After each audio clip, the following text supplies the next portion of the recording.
Marcus. Hi, Vaughn. About 18 months ago, I was sitting in Vaughn's chair. Hello, Karen.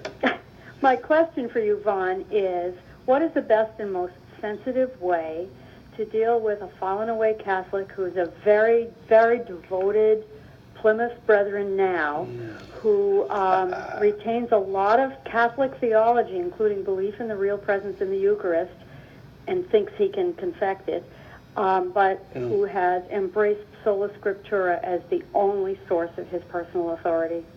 Wow, Karen, great question. Yeah, that's an awesome question.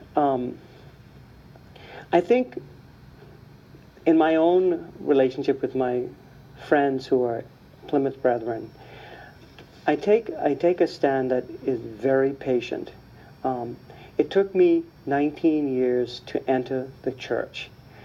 I don't presume that I'm going to be able to convince somebody in 3 weeks. And there's an assumption that evangelicals make that is a true assumption, and Catholics teach it, that conversion is not something that happens merely because I come up with a profound argument. Conversion is actually a work of the Spirit, and our role in it is facilitating it. In my own experience, part of one of the keys in getting past some of the difficulties in Catholicism was not theological, but actually experiential.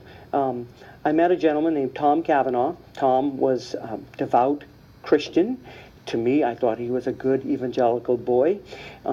We were having these profound discussions about the scriptures, and Tom would pull out his Greek New Testament and he would comment about the variations on the text and why they were significant for understanding it. And then one day when we were talking, he just noted, I said, "Hey Tom, what church do you go to?" And he says, "Oh, I go to such and such Roman Catholic church." What happened in that moment was a wall broke. What I saw was that you can be devoted to Christ and be Catholic. In other words, a prejudice was removed. I think sometimes in our conversations with our Catholic brothers and sisters, or fallen away Catholic brothers and sisters who entered into a devout relationship with Christ through evangelicalism, is we can make the mistake of thinking that is primarily a theological discussion that we need to have with them. My suggestion is do a lot of praying and ask God to provide those occasions where you can bear witness to the truths that trouble. Yeah, in a sense, Darby came up with a very unique, strong wall that's hard to penetrate. I mean, Yes. like you said earlier, since most non-Catholic Christians basically believe that the church that Christ established did exist at least for 300 years before it went corrupt, in their view, for 300 years or 400 years or 500, 600 years. You could point them to the Apostolic Fathers as a great place to begin.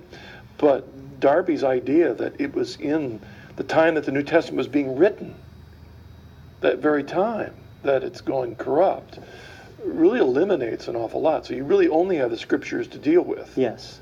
As the foundation. Now you could point to them that Jesus promised it in Matthew 16, that that the gates of hell would not prevail against the church. I mean, there's someplace to begin. Well, if that's true, then his, or John 17, in terms of unity, really broke up real fast. Yes. But like you said, you give them data, and you're just praying for the Spirit to use that to open up their hearts. Let's go with this next.